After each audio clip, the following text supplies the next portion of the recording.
Welcome to the Jiu Jitsu Crucible podcast. Roger doesn't lose this kind of control. He's not the guy who loses this kind of control. I think he got it. I think he's gonna get it.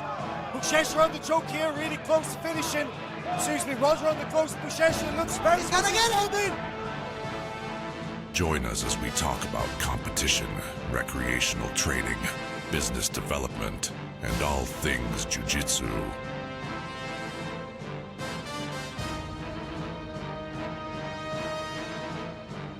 Strength and honor. Strength and honor!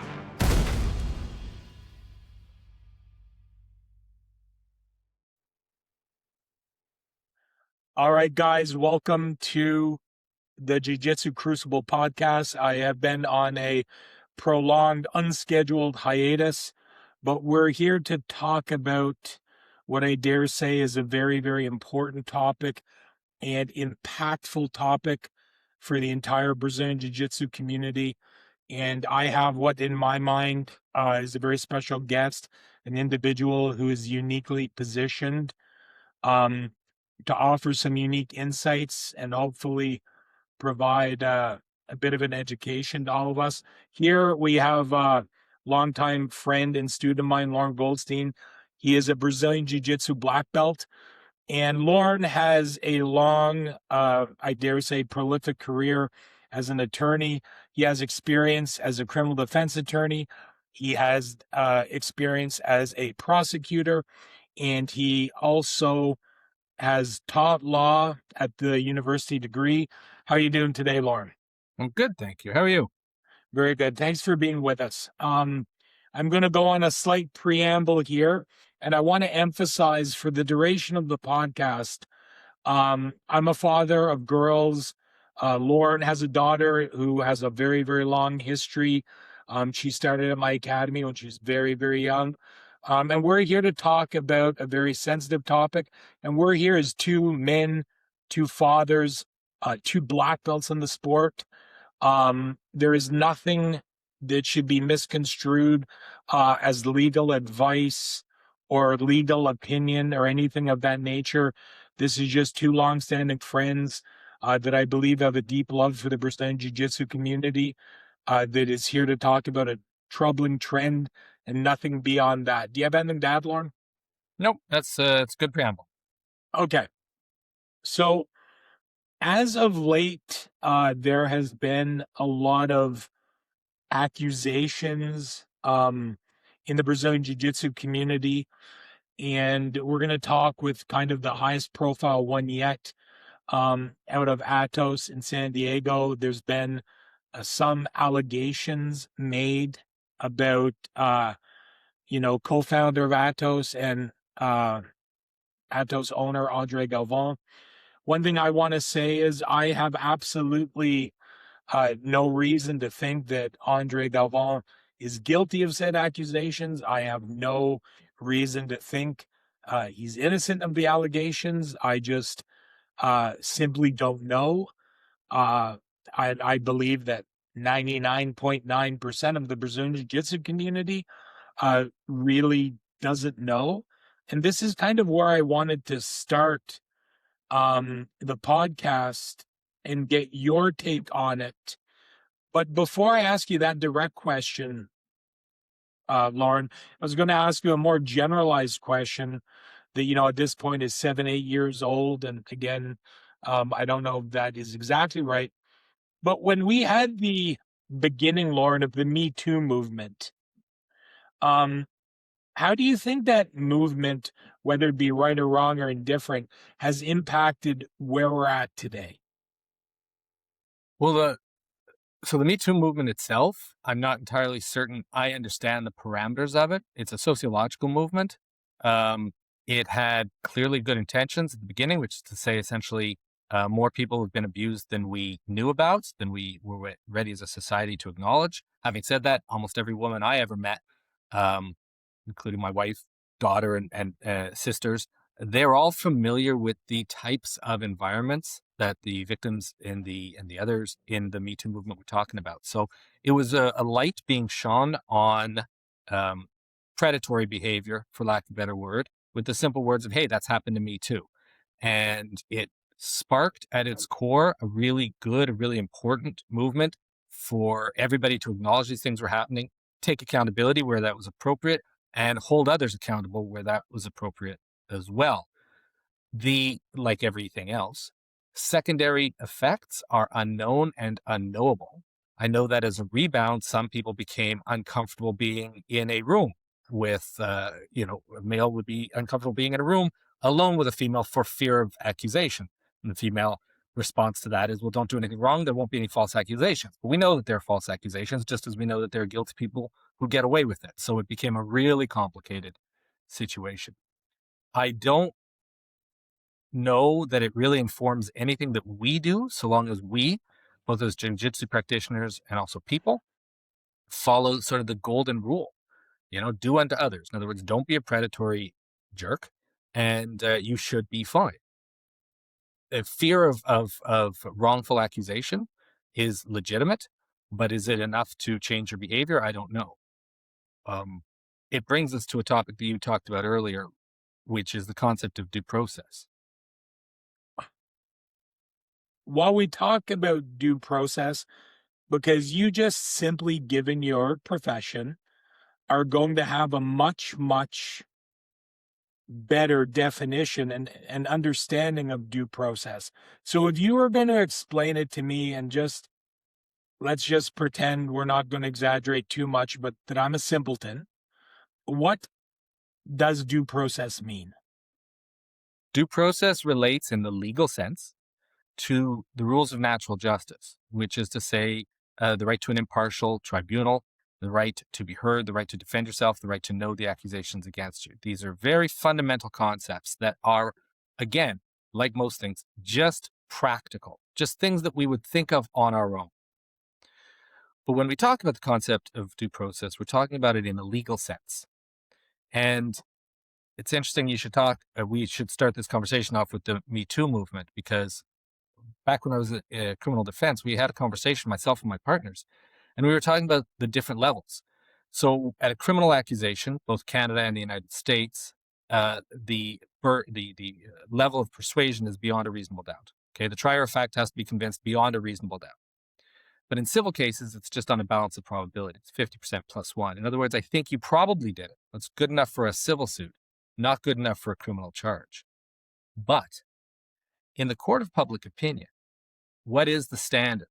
What is the due process? And it seems to me the more we watch podcasts, YouTube videos, and other pundits, I don't know the answer to that. It seems pretty thin, which is to say the court of public opinion seems to be willing to hang people without any evidence at all, just the accusation. But the best question, or the best answer I ever got, was from a buddy of mine who said, would you hire that person? Right? There's an accusation out there. He hasn't or she hasn't been convicted.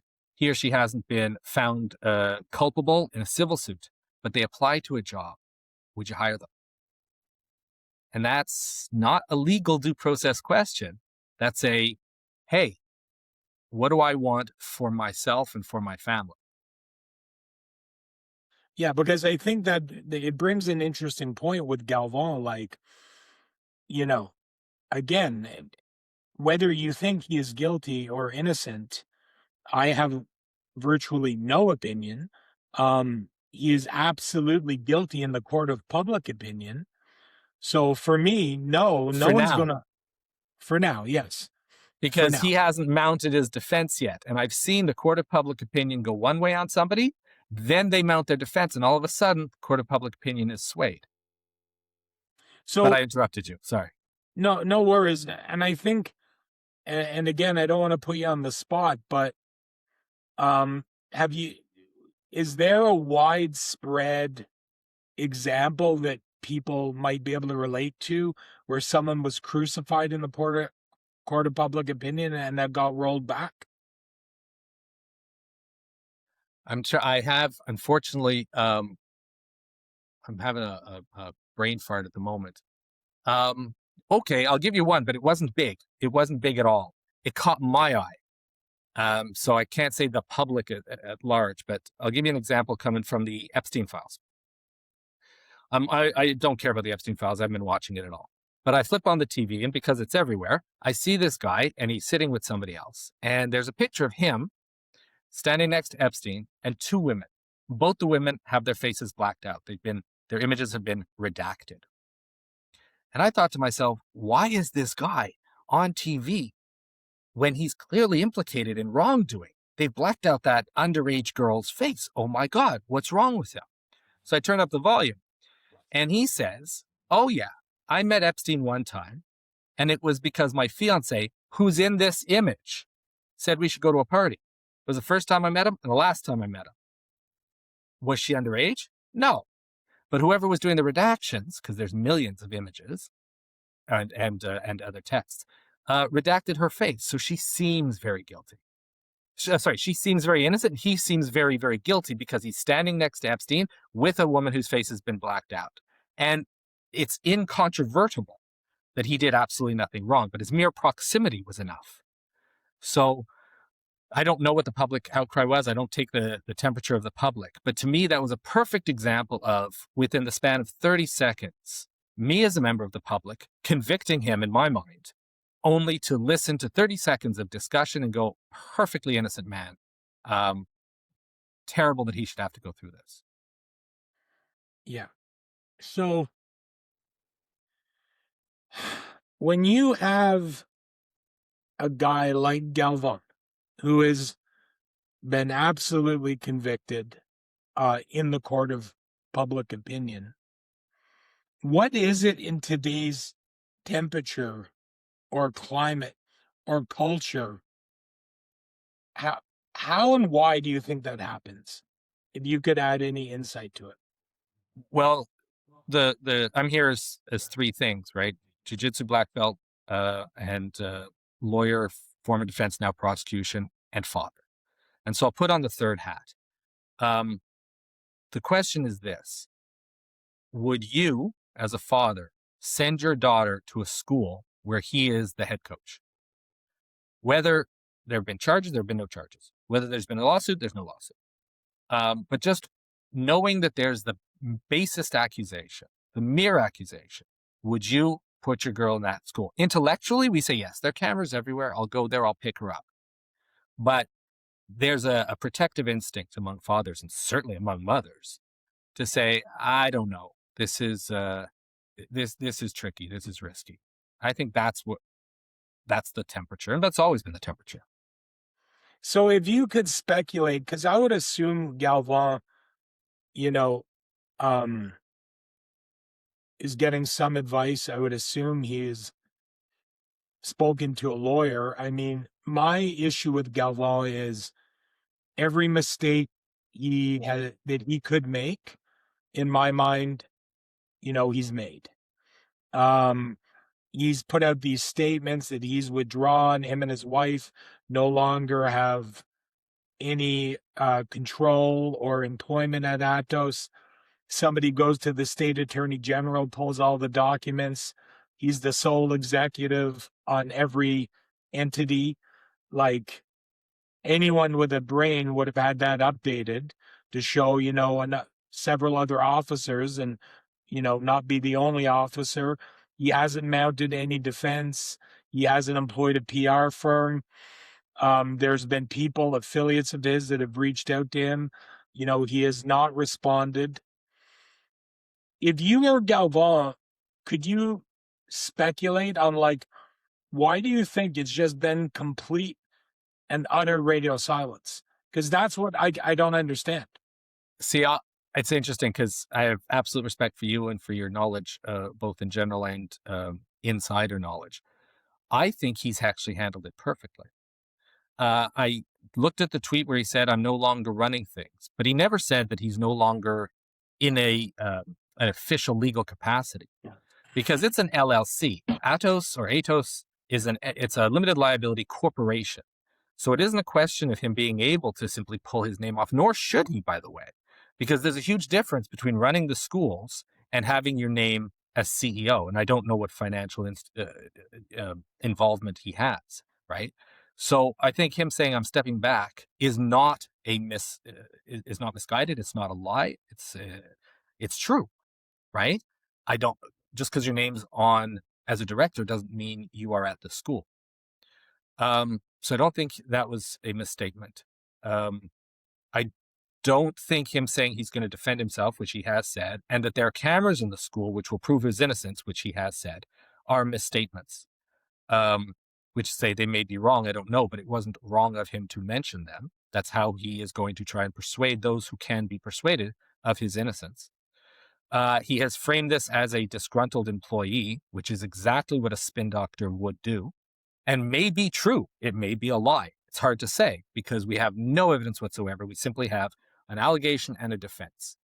And as far as talking to other people in this day and age, if you're in trouble and people are calling you out of the woodwork and you don't know who's recording and you don't know who's not, and I don't know Mr. Galvao, but I'm going to guess that he's not somebody who thinks about the secondary and tertiary implications of every word that comes out of his mouth.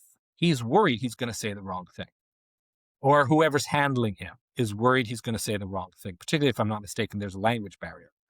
So if his first language is, for instance, Portuguese from Brazil, and he's speaking English to people, already there's a translation problem. And then you get into a misunderstanding problem. Then you get into a hearsay problem because people are saying, well, Andre told me this. And now you've got the miscommunication, right? The broken telephone problem. And so all of a sudden it's in public that he said X when he didn't say X. He said a version of it. Okay. But he's going to be crucified with X if he should ever have to testify. So as an attorney, the first thing his attorney would say is, don't say anything. If you're going to tweet something, let me read it, or let your PR firm read it. I don't think he's mishandled this at all, keeping in mind that his primary goal is to keep, well, wine out of jail. The secondary goal is to keep his livelihood and his family's livelihood viable. So walk away. So what do we... I have so many questions. I'm having a hard time sorting which ones to ask. So how do you think we got to culturally? Because I have a black belt and he's a friend, and he has very, very diverging social and political opinions. And, I asked him to come on the podcast and he initially agreed. And then he had a change of heart because he's like, I don't want to talk about it. It's too hot of a topic.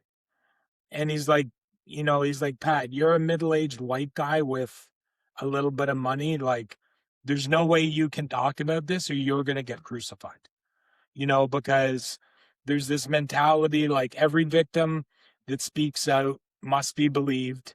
And if we don't believe them, we're somehow, we're woman haters or we're misogynists or something to that effect.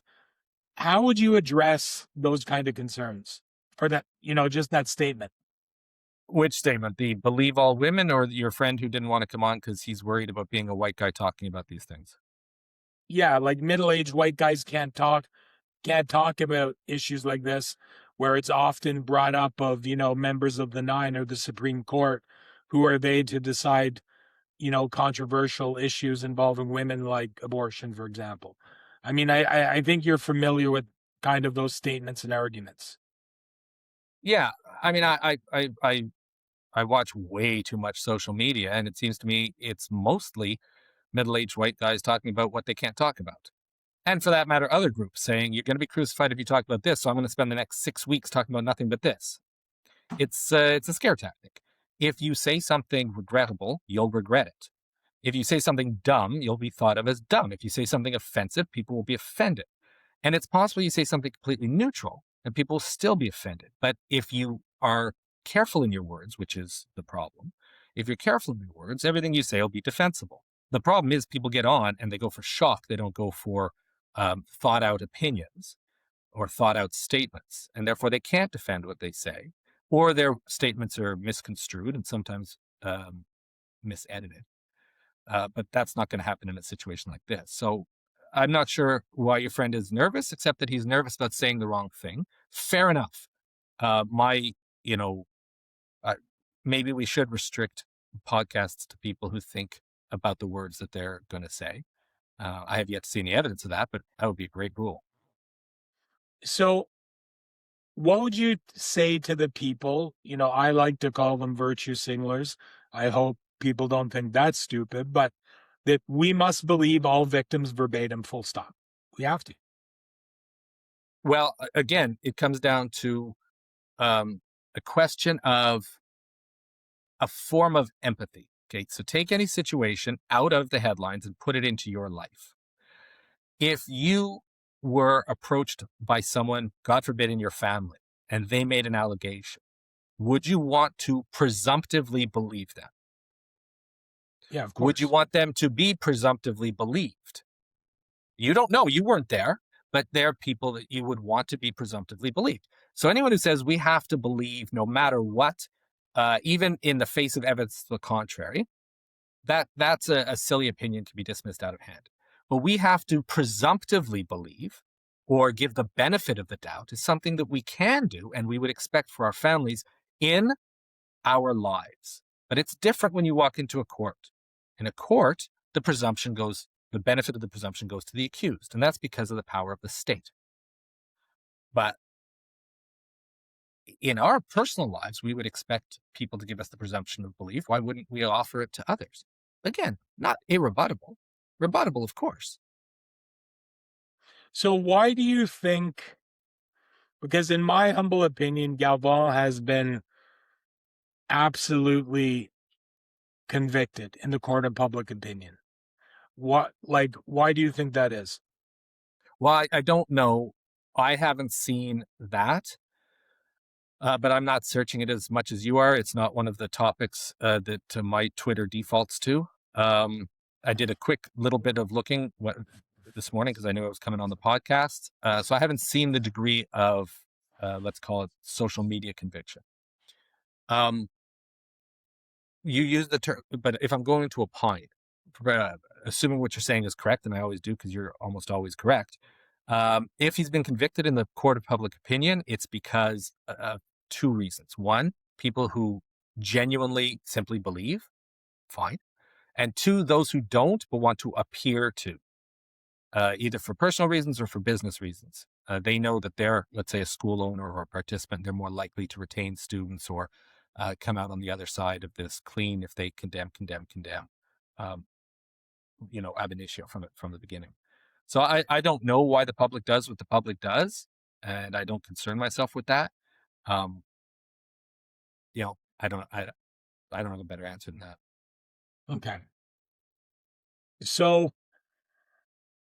why do you think, in general, because again, calling on your professional experience, I've always had a struggle because I believe if we want the community to change, because there is kind of a long documented history of, I don't know what phrase we want to give it, like, sexual impropriety with instructors or predatory nature with some of the instructors.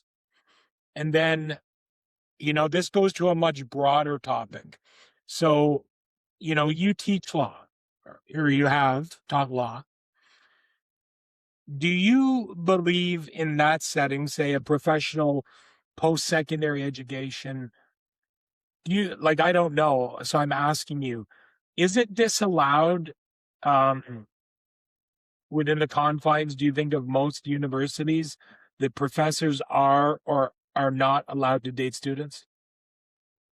I have no idea. That's a good question. I would imagine that, and this is strictly me imagining because I was a part-time professor. So I came in, I did my class, and I left. And I'm certain they sent me a set of guidelines. And for the record, I read every single word and absorbed every single word and abided by every single word. But I imagine the rule is one of preventing exploitation. So, and this is strictly me speculating. Would it be okay to date a student? Maybe, but not a student in your class over whom you have some degree of authority.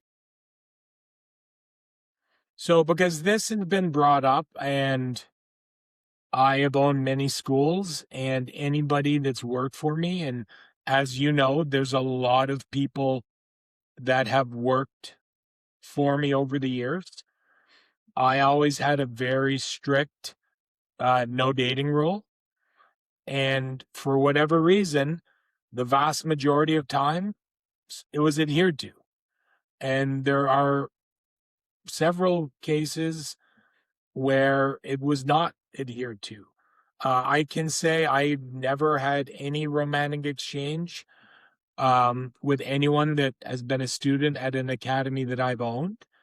All my employees, I cannot say the same of. But do you think, generally speaking, because again, there's the legal and I think there's the ethical, especially in the Brazilian Jiu Jitsu community, I don't think it's a good idea for instructors to date students. What do you think about that?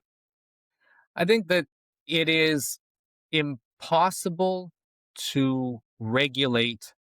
Oh, this is going to sound so corny.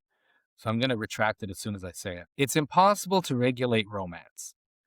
The reality is this: you regulate so as to ensure that everybody is fully consensual, all of that stuff, that everything is on the up and up. But let's take an academy where the people are working and they're working a lot. That's where they spend most of the time. They train, they teach, they train, they teach. They go home, they shower, they come back, they train, they teach. Reality sets in, right? We've seen this in other settings.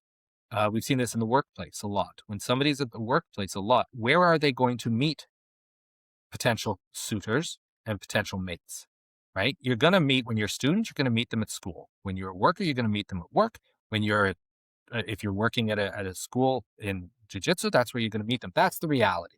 You're asking them to just look the other way for 90% of their day to meet whom, where, right? A setup, maybe. Okay, fine. Online, maybe. Okay, but there's people right there. So you can't regulate the desire to mate with the people or with an individual from the group that you associate with the most. What you can do is say that under no circumstances is an exploitative relationship acceptable. And so if you're going to be a teacher and you fall in love with a student, then that student needs to never train your classes, or something has to be put into place to ensure that that student is not being exploited. And hey, just for fun, let's say exploiting you. It's not so much a big deal in the jiu-jitsu community, but in the workplace, right? The employee or the subordinate can be exploiting the superior or the supervisor for a raise, right? It just has to be, the regulations have to go to the extent of protecting everybody's independence, consent, maturity, and the power dynamic. That's where I want to land. I want to land on this. The regulations, if they exist at all, should exist to ensure that there's no power imbalance in the relationship. Okay. Because this has been brought up a lot since the Galvin thing. And, I'd like to believe I'm a well-intended individual, but like, no matter what I did, it always happened. Right. And because you can't, you're taking people, you're shoving them in a small space for many hours a week. And you're saying, go find you're taking people, by the way, at the height of their hormonally driven mating lives. And you're saying, go find somebody on the outside, but also spend 12 hours a day here. It's doomed to failure, as it is in the military. The military doesn't prohibit dating. The military prohibits dating subordinates. Yeah, well, I mean, it's interesting because one of these individuals just had a set of twins with his wife 10 days ago.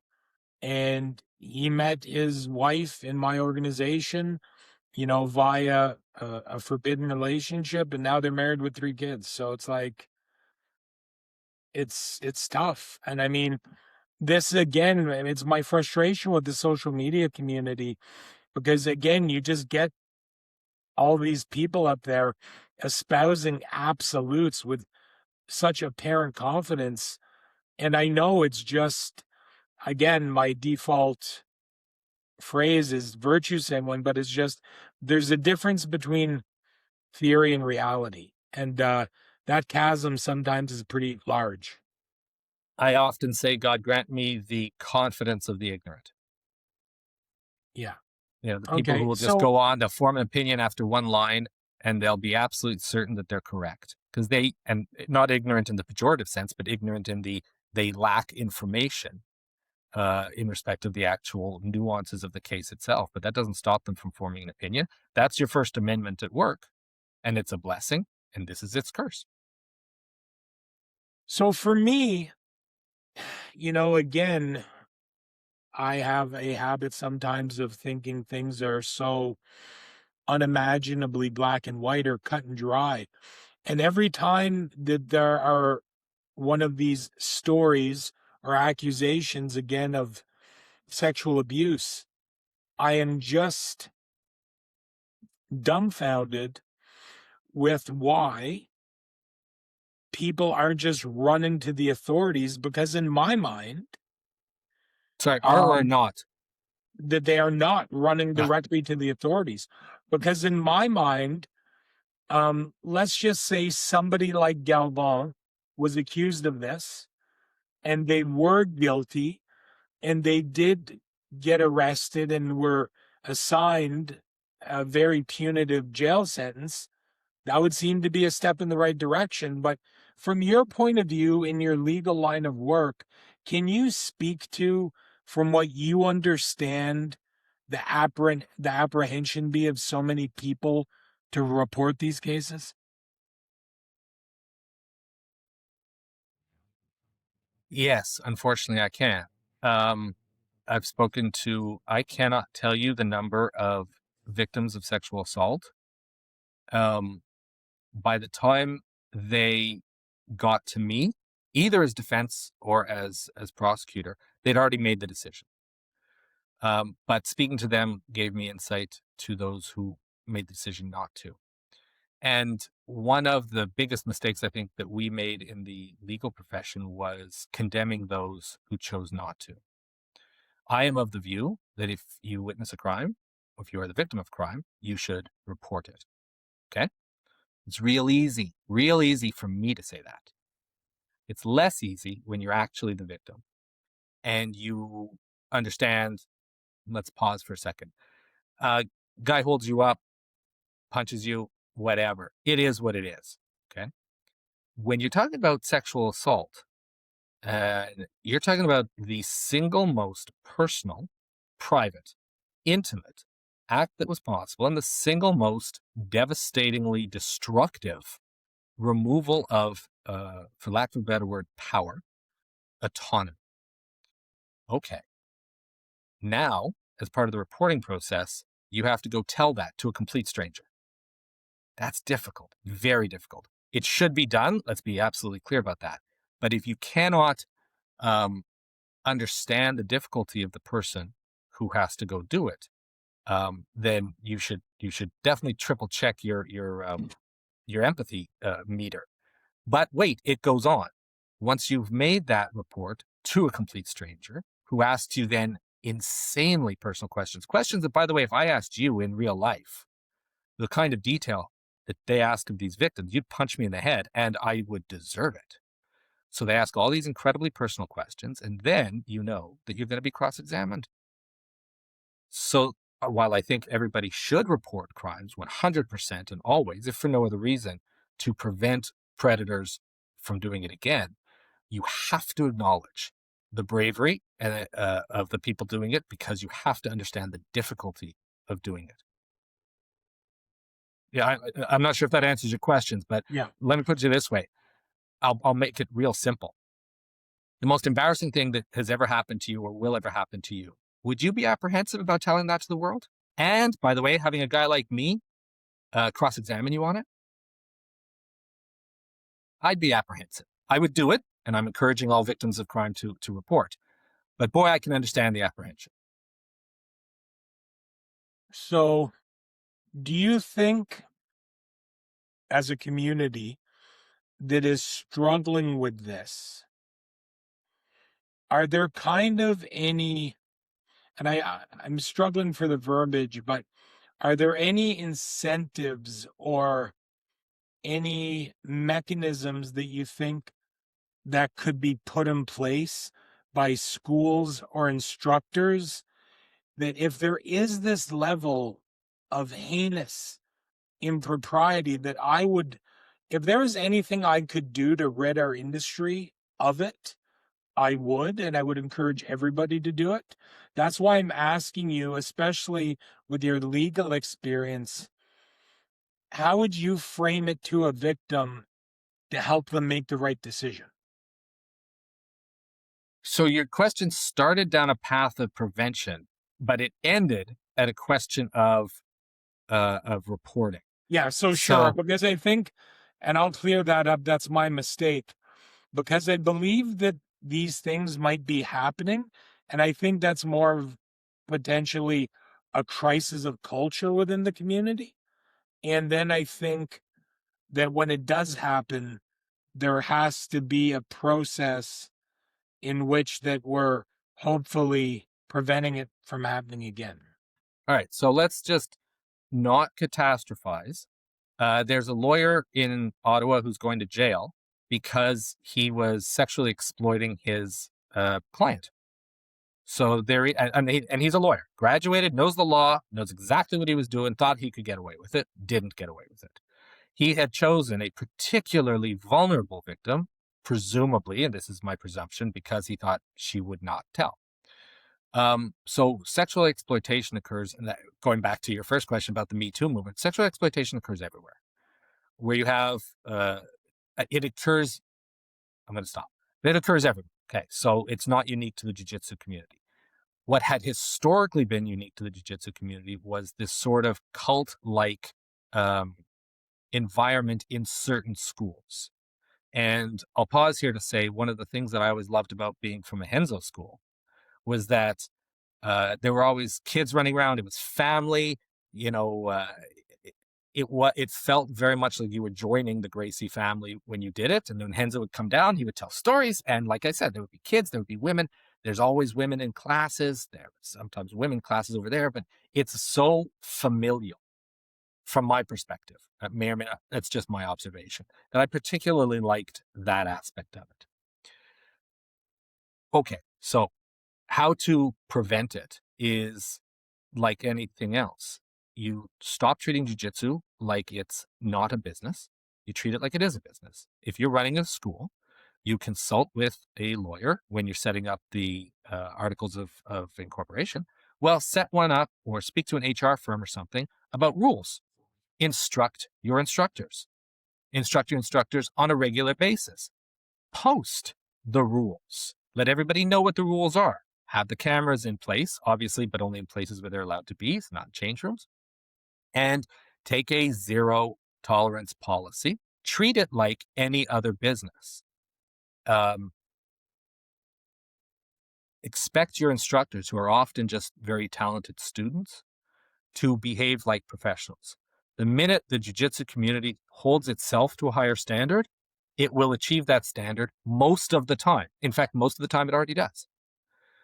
Weed out the bad apples, But hey, the industry survived the Lloyd Irving situation, and it'll survive this. And the way it'll survive is because the students who go to the schools where they feel safe will continue to go. The students who go to the schools where they don't feel safe will go somewhere else. And it's free market capitalism. The schools that are safe will get those students and will flourish. And the schools where everybody's kind of a little bit creepy and it's only guys and they're all training with their shirts off and there's a lot of testosterone. People like me aren't going. Maybe the fighters are, but the hobbyists and the family men, they're going to go somewhere where they can laugh and they can sit,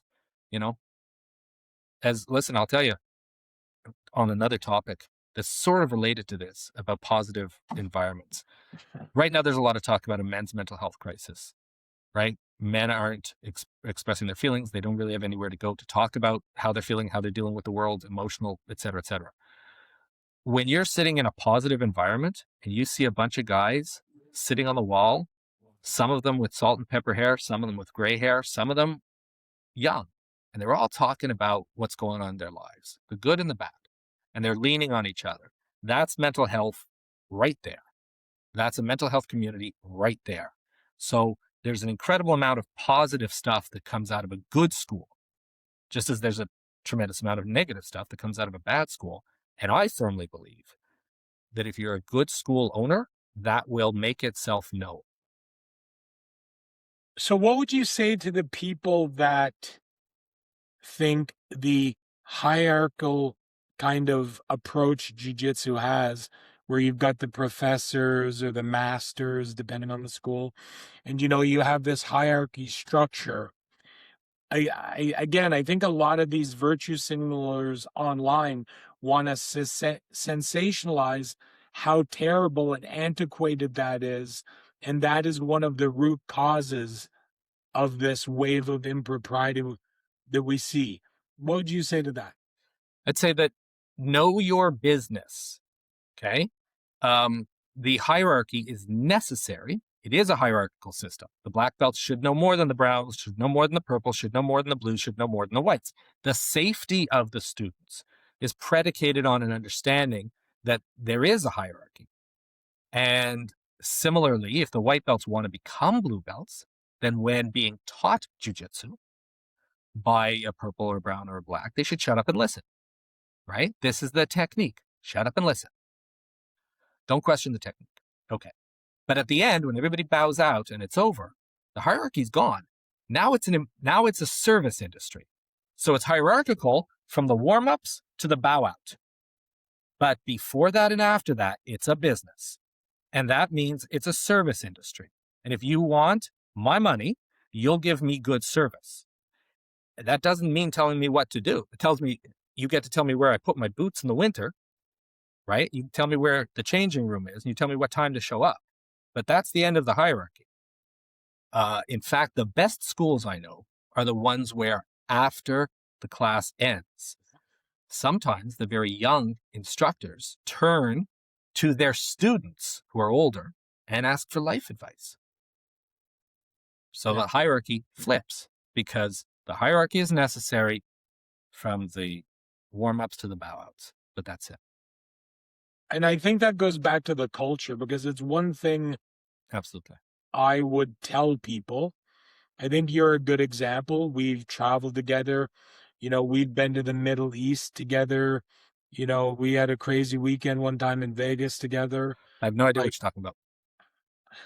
Yeah, I remember your whole law firm being there. But my question to you is, it's something that I always strove for. You were on that trip to Vegas with 3 of your instructors, but I dare say we didn't treat you like a student at all that weekend. Like, I don't think that dynamic existed. I think we were in Vegas as friends. 100%. And New York, right? Yeah. And, driving through New York had nothing to do with hierarchy. There were instructors who were sitting in the back while I was sitting in the front. Why? Because I'm your age. Yeah. We're peers. The students were younger. So when it came to who's sitting up front, well, let the old guy sit up front. That's, I 100% agree with you. Yeah. And I will say this to people, and, I know a lot of my black belt colleagues don't, like this, but when I'm out after, say, it's very common, I'll do some seminars at some of my affiliates, and we'll often go out and eat. I prefer personally that they call me Pat. When I'm in a restaurant, I won't correct somebody if they call me professor, but I prefer they just call me Pat. Because for me, it's a bit weird, but that's just me. Some people want to be called professor all the time. That's not my bag. I don't like it personally, but yeah. So if you were king of jiu-jitsu, Lauren, for a day, what would you try to advocate for to prevent this type of behavior and accusations and social media crucifixion? Because I think a lot of people are sensationalizing these terrible things, because I think it happens, like you're saying, this exploitation, it happens everywhere. We saw it in Hollywood with Harvey Weinstein. You know, we see it in the priesthood. We see it in the medical profession. We see it in all walks of life.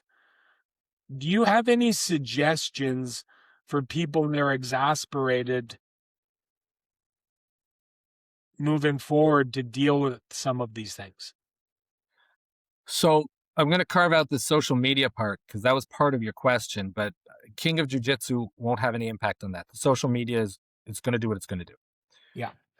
If I was King of Jiu Jitsu for a day, I would tell all the Jiu Jitsu instructors, professors, school owners to treat the school as though it were a business, a law firm, a dental firm, a taxi stand, right?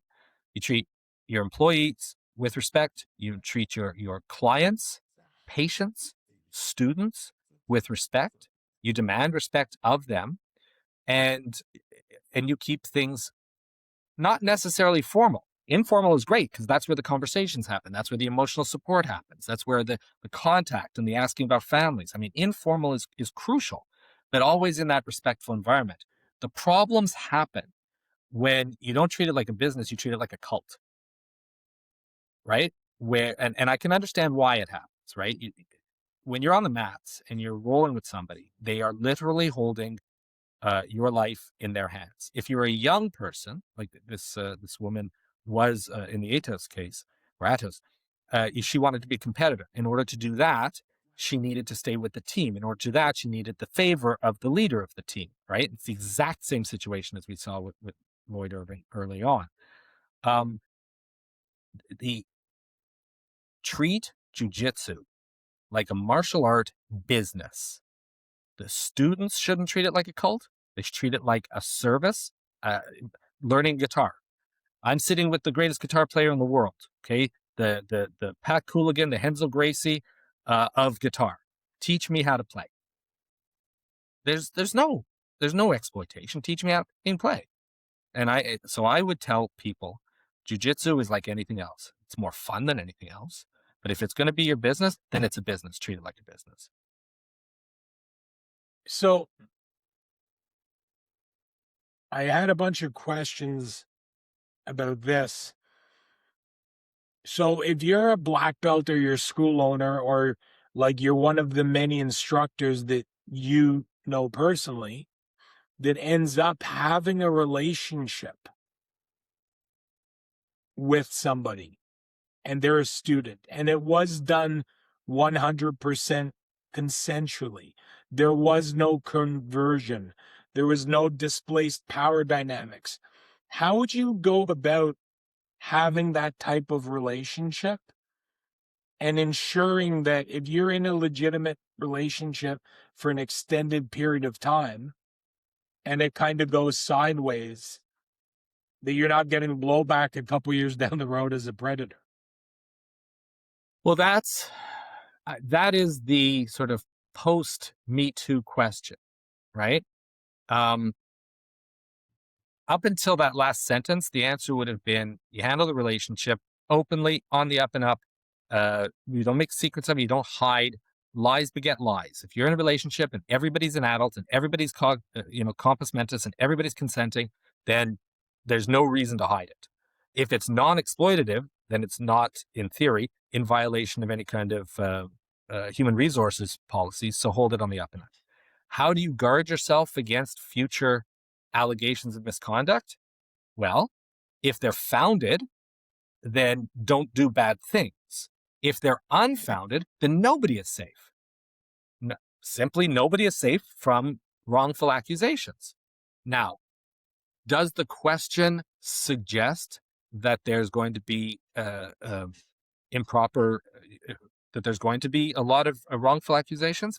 I don't know. Have we seen a lot of that? I mean, yeah, I don't know.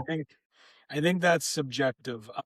What I think is potentially one of the most difficult questions that I had for the podcast. And I'm not trying to be insensitive to any scenarios that has existed or may exist in the future. But again, there's the moral and maybe the legal definition of this. But when we talk sexual abuse or sexual exploitation or sexual assault, there seems to kind of be a severity.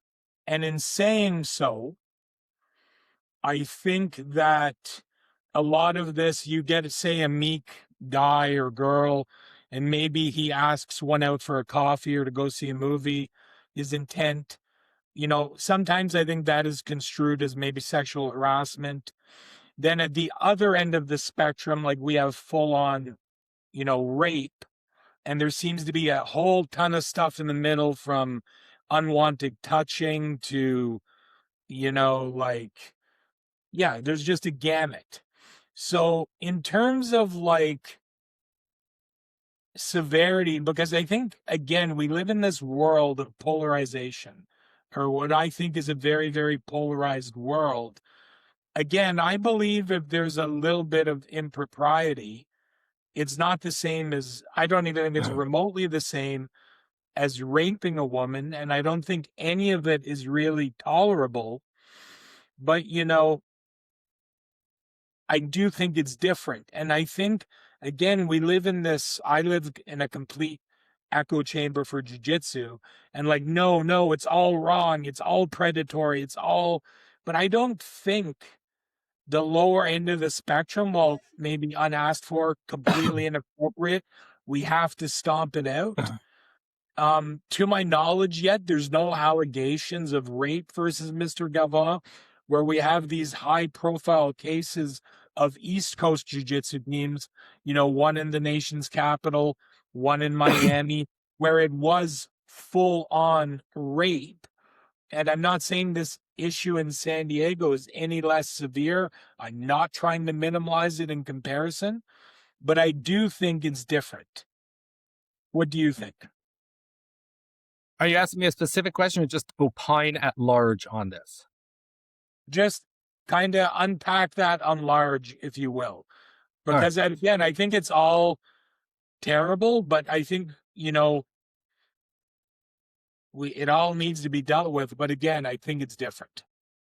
So I can speak intelligently, sort of, on the law around assault, sexual assault, criminal harassment in Canada. I cannot in respect of both the American federal and the state jurisdictions. I used to have my New York bar, but I gave that up. So what I'm about to say, it's important you understand that if your listeners or your viewers have any questions, they should go to a state-specific lawyer for those definitions. There used to be in Canada a charge of rape. That was removed from the criminal code and replaced with sexual assault. The definition of sexual assault is significantly broader. And I'm not going to get into the details of it because I don't want this to even sound like legal advice, but it is, as you've pointed out, broad. So you have assault, and then you have sexual assault, and then you have the issue of harassment. And sexual harassment is a component of that. Any given behavior can be slotted into somewhere along that continuum, from perfectly acceptable to absolutely abhorrent and inconceivably terrible. That's a very wide spectrum. It becomes criminal at a certain stage. And where that stage is going to depend entirely on the fact scenario in front of me. So I'm not going to opine on whether this conduct is or this conduct is not. From the person's perspective, as you go through life, in my opinion, and I say this not as a black belt, not as a lawyer, and not even as a father, but I say this as an old guy. The older I get, the more I realize that the really, really, really complicated questions in life can be answered by figuring out the easiest, simple question. In this case, the simple question is, what do I have to do to make sure that I don't do the wrong thing? Okay? Golden rule. Listen to the people around you. If somebody tells you, whether you're touching them too much, or you're just following them too much, or you're following them by accident too much, if somebody turns around and says, off, go away, then go away. That way you don't get charged with harassment. Okay? If somebody says, don't touch me there, don't touch them there. If you are trying stuff, talk to them first. Be a person and treat people the way you'd want to be treated, not how you assume you think they want to be treated. And this really isn't all that complicated if you're just willing to say, hey, does this person want this? And if you can't affirmatively say yes based on their communication, if you can't say, I know they want this, don't then do it. Or talk to them first. What's the worst that happens? They say no. Hey, can I walk you home? No, I'm good. Then don't walk them home. Hey, can I call you tomorrow? No. Okay, don't call them. There's lots of other people in the world. So, I don't know if I'm answering the question or not, but it's a broad spectrum.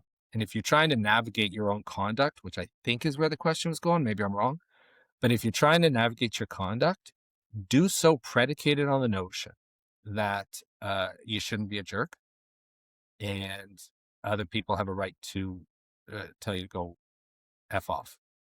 And you should give them that opportunity. And if you're uncertain, even slightly uncertain, ask them. Yeah, because it seems like a lot of the accusations that were levied against Galvan were verbal. And while I personally think, an instructor in my employ could be fired for saying a lot of stuff, I would be prepared to fire someone, especially how insane the stuff they were saying was. I guess my legal question is, I assume it becomes very difficult for words alone to become criminal. Is that a fair statement or not really? All right. If I say I'm going to kill you. Well, that's criminal, right? So that took 3 words. I'm going to 4 words. That became criminal real fast. Gotcha. So words alone, no, it's not a problem for them to become criminal in the right context. So, because again, it seems like, and again, maybe I am having it wrong because I don't pretend to be any sort of expert in this, but there seems to be, by certain voices, one of the reasons women are hesitant to report crimes like this is because the bar or the threshold for there to be legitimate repercussions within the criminal and maybe to a lesser degree the civil arena, the bar seems to be so incredibly high. What would you say to that? The bar for criminal prosecution? Yeah, like for criminal or civil consequences.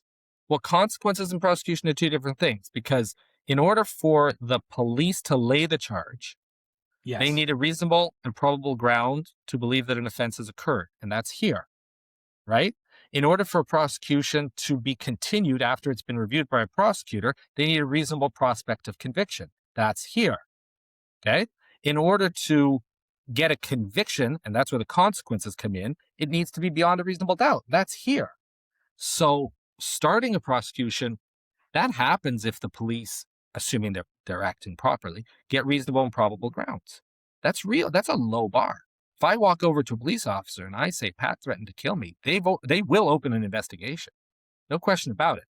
And if I can produce the text, they will arrest you, right? So it's a very low bar to start the prosecution. But to get the conviction is very, very different. You tell the police officer, yeah, I tell him that all the time. We're joking. Look at the other 26 times I've said that to him, and he responded, LOL.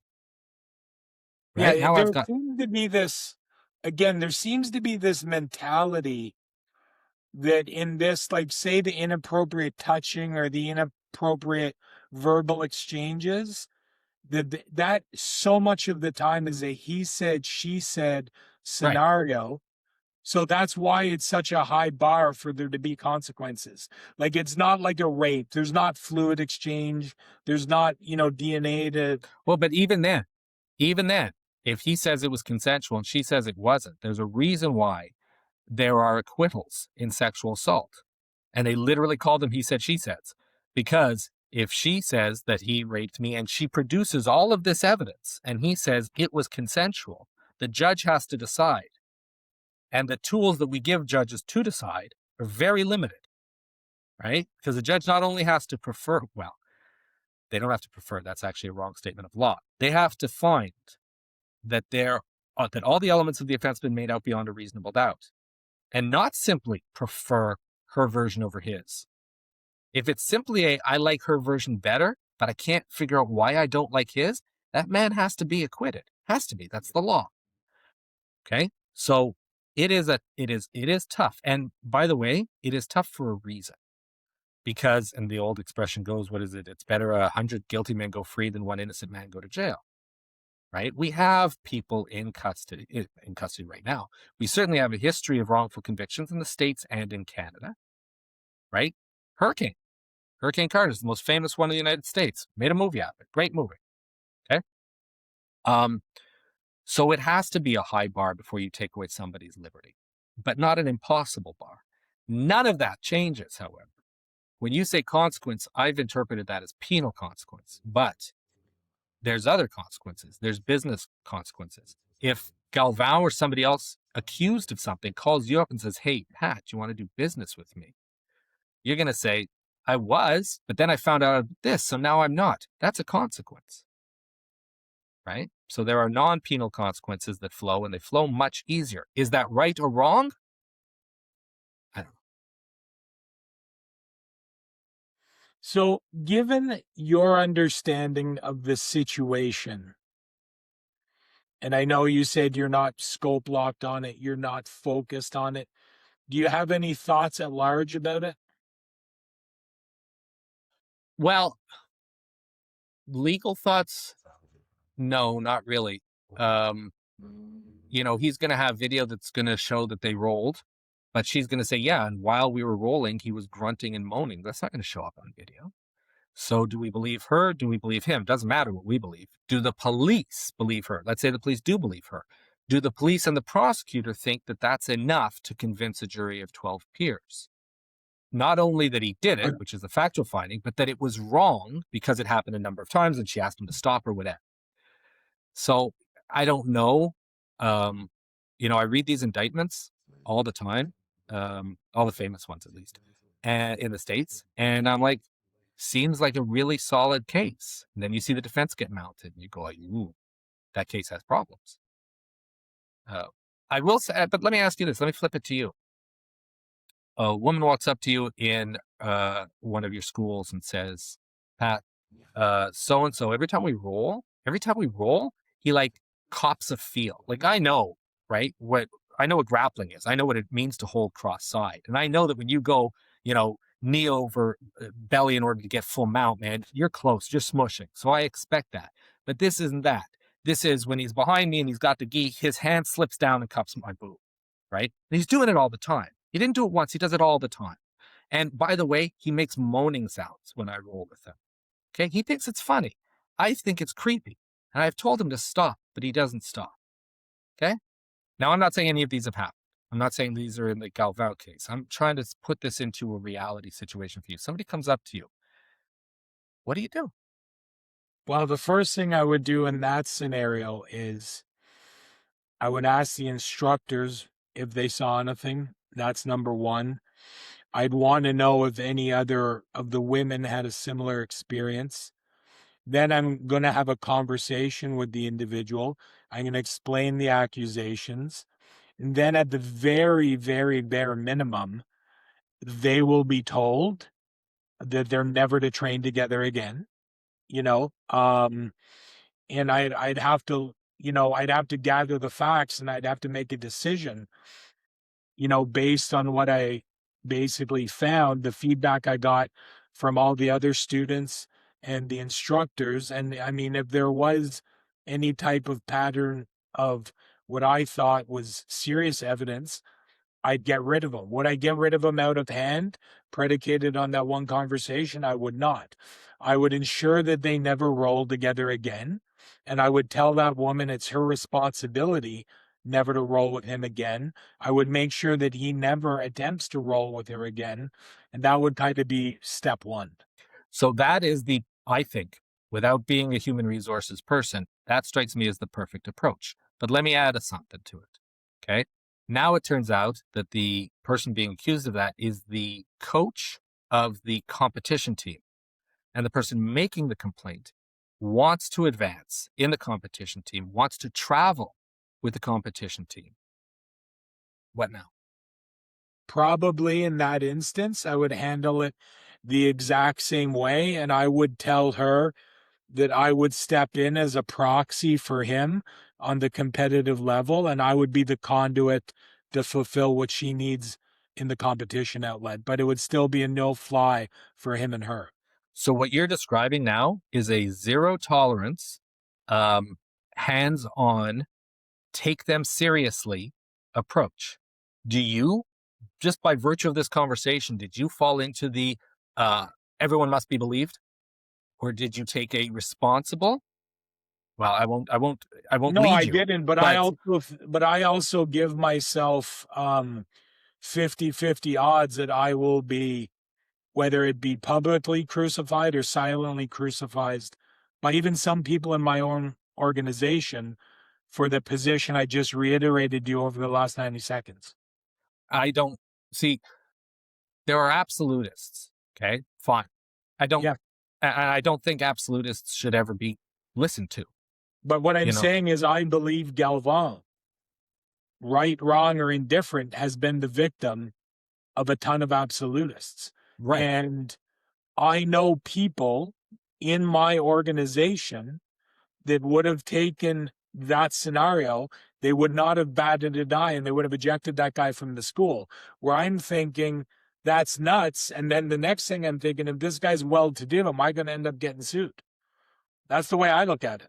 Well, certainly from a litigation perspective, even in your scenario where you go to the other students and you start asking them, if you're not careful about how you're asking them, that you can get sued for that. Absolutely. Yeah. I mean, listen, there is no perfect answer. The way to guard yourself against litigation is to have a human resources team or consultant. And by the way, the moment this female student was describing the accusations, I would have had another member with me, probably a female. Good and when point. I had this conversation with the individual, I would have another person there as well. I would not tolerate any of these conversations alone. Right. So this is best practices from a human resources perspective. And we have to ask ourselves, and you've gone back to this a couple of times, the idea that Galvin is being convicted before the evidence is being presented is a flaw of the internet. It's a flaw of social media. Without having a magical wand, you can't get rid of it. And I don't know how you navigate compliance with it, because compliance with it is, to me, acquiescence is the worst. Acquiescing to the extremists on any side of an issue is the worst, since most issues require nuance. So what do you do other than ignore it, do what you think is right, and ensure that each decision you make is considered so that it's defensible? Yeah, I think it's a very sensitive topic, but one of the reasons I wanted to speak to you is because you obviously do have a very, I would say, neutral, nuanced response to a lot of these, what are widely considered polarized questions or polarized positions, where I think you try to take a very, very centrist approach, oftentimes backed up by whether it be the rule of law or emotion. And I think a lot of that has been missing in this online adjudication of Galvin in this instance. Yep. And it's like I said, what is particularly troubling is I think these accusations of Galvin are terrible. I think they're awful.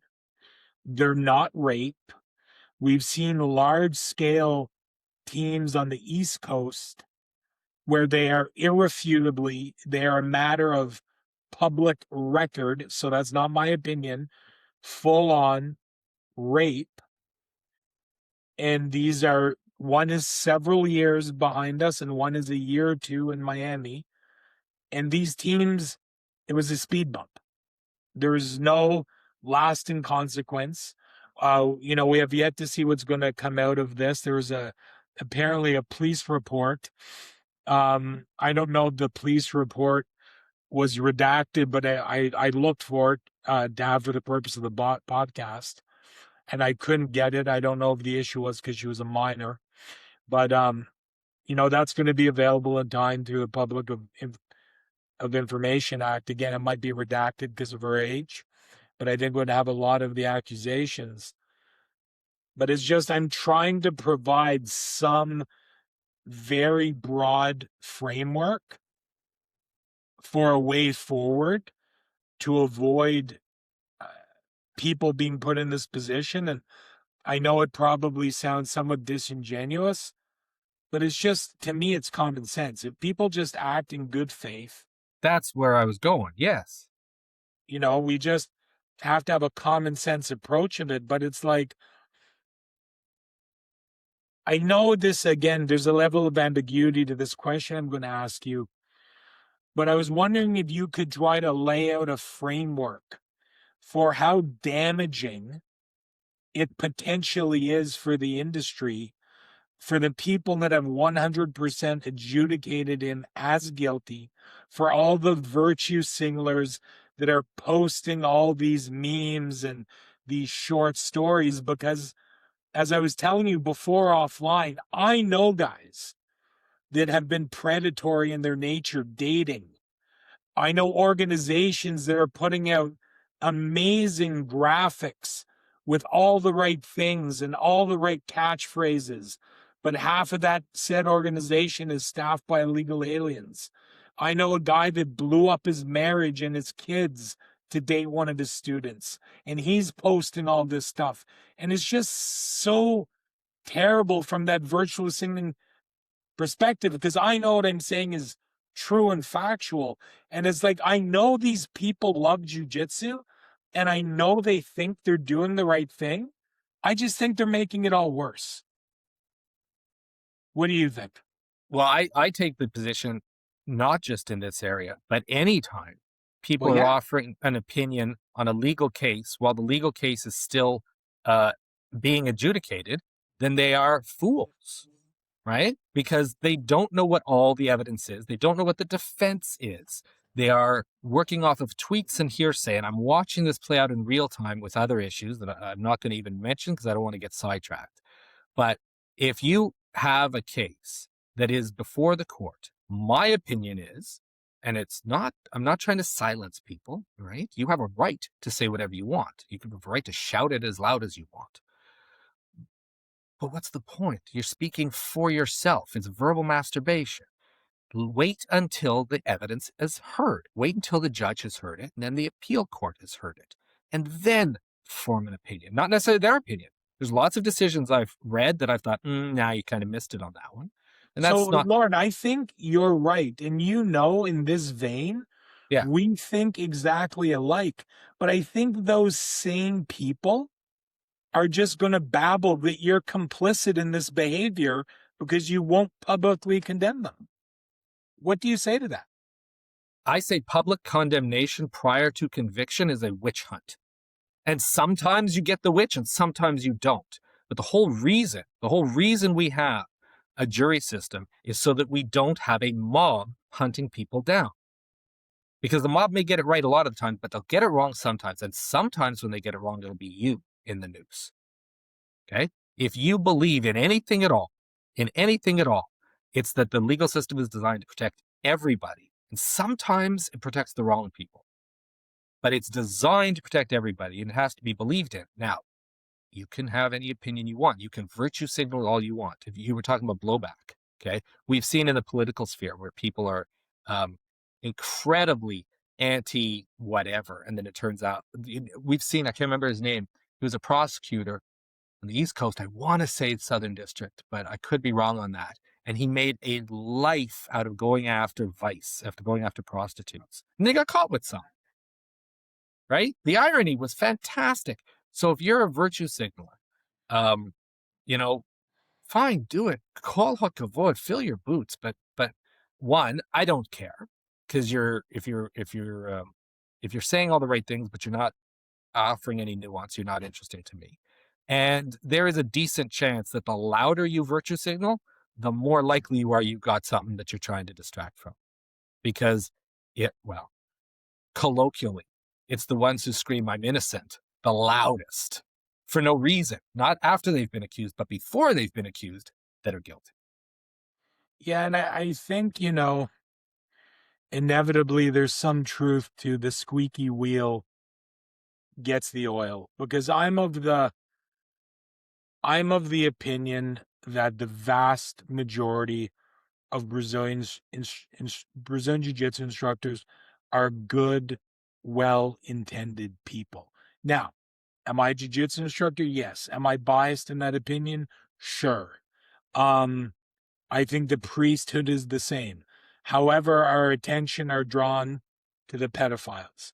I think the same could be true, especially here in the United States. I think the vast, overwhelming majority of police officers are good, upstanding people trying to do the right thing. Is there a bad element and a whole ton of people that should be cops, that should not be police officers? Of course there are. But it's the hyper minority. And that's my opinion. And I think the statistics would agree with me. I think the facts agree with me. But I think it's true of any of these kind of things that come to light. They're just... Can I pause you there for a second? Yeah. You say these things come to light. I defy you, and I'm arguing your point, so I don't actually defy you to do it. I defy anyone who disagrees with you to point to an organization, an industry, a group, a collective, a community where there aren't some very bad actors. So they exist in all realms. That doesn't mean the majority are bad, quite the opposite. I go get my teeth checked every year. That doesn't mean that no dentist has ever sexually assaulted anybody. It means that most of them are pretty good. Same thing with jiu-jitsu. I have met, I cannot tell you how many, not as many as you obviously, but jiu-jitsu instructors, and the majority, if not overwhelming majority, if not entirety of the ones I've met have been good people. That doesn't mean there are no bad people. So yes, absolutely. What you're saying is true, and it's true across the board. And we need to not sensationalize. So again, is there any potential downside? You're a random jiu-jitsu instructor, you own an academy, you get a girl that comes to you and says, another instructor has assaulted me, he did XYZ, or another student. What would your default advice be to the owner of that school? How do you handle it? Well, my default advice right now is to not give legal advice. Because, and this is where things get tricky. If I say, well, my advice would be to investigate it, but he does that wrongly, then maybe there's defamation or libel. I don't know. Those aren't my areas of expertise. If I say ignore it, then maybe he becomes liable for any future conduct. I don't know. So when in doubt, speak to someone who specializes in this area. Now, that doesn't necessarily mean a lawyer, right? I'm not trying to advertise for lawyers, God forbid. But there are human resources agencies that deal with this, right? If you are unsure how to proceed, that is your little voice saying, hey, there are landmines here. And the best way to get through a landmine, a minefield, is with a map. And there are people who own those maps. Human resource, lawyers, even a police officer. But somebody has the map to this minefield. Go find them. Do not take your advice from a podcast. Do not take your advice from Grok or any of the other AIs. Any AI. Any AI. I've used AI. I love AI, by the way. I absolutely love AI, and I use Grok almost exclusively, which is why I mentioned it. But they all hallucinate. They all make mistakes. If you have a student come up to you and you don't know immediately how to handle it, you say, hold on, I'm going to consult. But that's common sense, right? If you're on the mat and you run into I'll do an analogy for any Brazilian Jiu-Jitsu school owner. If you're on the mat and you don't know how to handle a position, you don't grok it or you don't chat GPT it. You find somebody who does know how to handle it. You say, hey, what do I do in this position? They say, well, you put your arm here, put your arm there, ba-da-ba-ba-ba. Don't make it up. And when you're dealing with people, don't make it up. Go find something. Well, one thing I'd like to slip in there, most people that watch the podcast know that a huge aspect of my business is martial arts management consulting. Yes. The over-reliance on Grok and ChatGPT currently is scary. It is going to cost a lot of people a lot of money. The vast majority of people don't know how to prompt properly. I want to interrupt you. We'll come back to that in a second because you're going off on the AI tangent. You're 100% right, but I want to pause for a second to say it because it hadn't occurred to me before, and it should have. An organization like yours, what do you call it? It's a school management, martial arts management consulting company. Okay, so a company like that has all the resources you need, and it should be on speed dial. If you're running into a situation as a gym owner, a consulting agency like that should be the first call. Hey, what do I do? Okay. And then you, of course, are not going to give legal advice, but you'll say, call them, do this, do this, do this. Okay. And to me, that's a resource that can't be overstated. Lawyers, we have law societies. I don't know what to do. We have law societies that say, okay, here's what you do.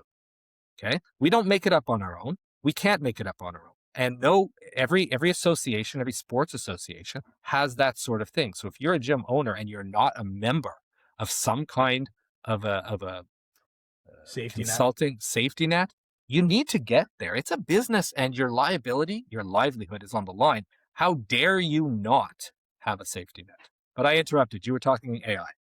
Yeah. And on that side note, every academy should have a lawyer on retainer. But yeah, the reliance on AI in the space it's ridiculous. They don't know how to use it properly. Lauren said accurately, it hallucinates regularly.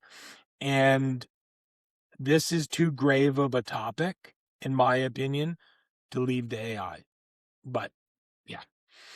So Lauren, just to wrap up, closing thoughts on, kind of the whole topic. I know I didn't have my questions structured maybe as well as I would have liked, but it's a very kind of emotional topic for me because I feel what has happened to Galvin, it certainly sullies the industry as a whole. And I really don't like these issues coming up in our industry. Well, almost 20 years ago, I was trying to find a martial arts school for my kids, and I put them in with your school, and they got taught by very large, very scary people with cauliflower ears. And my kids grew. I have two boys and a girl. And they, like you said at the beginning, came in when they were very young. They grew to adore these men and trust these men. And these men, none of whom had children at the time, but all of whom were now family men and have children of their own, grew with my kids. And I don't want to say helped raise them, because my wife and I did that, obviously. But they were big, big, big role models. And focusing on the girl for a second, she learned how to very much handle herself. And she has found herself in some very interesting situations wherein she has used the skills that were taught to her. So as a father, I say, Brazilian Jiu-Jitsu in particular, martial arts as a whole, Brazilian Jiu-Jitsu in particular is incredibly good. And it's a must. It's an absolute must. Whether they stay with it, whether they don't, the stuff it teaches, safety, balance, comfort with their own body, confidence, all of that stuff. How does this relate to that? Every time somebody goes bad, they negatively impact the culture as a whole and the environment as a whole. And so, yes, there has to be accountability. The other schools need to rally to ensure that people who do bad things are held accountable. That is good. But you also run the risk of ruining people's lives when they haven't necessarily done something bad. So it has to be nuanced. I think that martial arts schools, particularly Brazilian Jiu-Jitsu schools that are well run, will thrive. The ones that are badly run, like cults, will ultimately die off. And if you are somebody who's interested in martial arts, you can take the temperature of the room by looking around and by talking to the other students. So you want my final thoughts? Get everybody into a school. Make sure it's a good school. To everybody who's running schools, treat your schools like businesses, not like your personal, you get paid to train type environment. And everybody, remember concept of grace, of not necessarily forgiveness, but of grace. Give somebody grace when they're accused of something, but also hold them to account when appropriate to do so. Protect yourselves, protect your family by using your instincts, and the most basic rule of all, which is treat others the way you'd want to be treated. Treat everybody the way you'd want your mother to be treated. Simple rules like that. I think everything will be fine. And yeah, there's going to be speed bumps. This is a speed bump, but I don't think it's going to destroy the industry. All right, Lauren. Well, I appreciate you being here, and I'm hoping I can twist your arm to get on 3 or 4 times a year, because I always think there's, a plethora of topics to talk about in our industry that you're uniquely positioned to speak to. So, yeah, I hope to have you on again soon. It was my pleasure, and I hope to see you soon. Thanks. Bye. Bye-bye.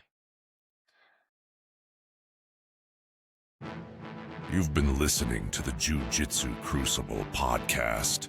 Stay sharp, stay humble, and train hard. Jiu-Jitsu every day.